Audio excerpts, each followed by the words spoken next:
Hindi naman sa pinag-overthink kita, pero what if Staring out into magkatawagan kayo, di ba?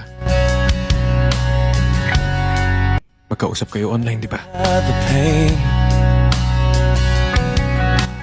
What if hindi niya lang sinasabi sa'yo na kausap niya yung naka-talking stage niya dati ulit? What if tinitesting niya ulit dun?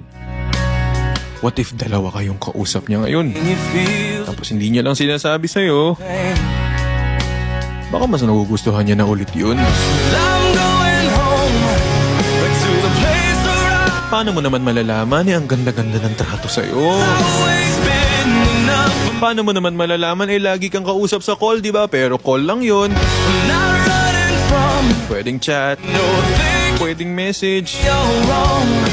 Yan ang hirap sa mga naa-attach ng 1 week pa lang. Chose for me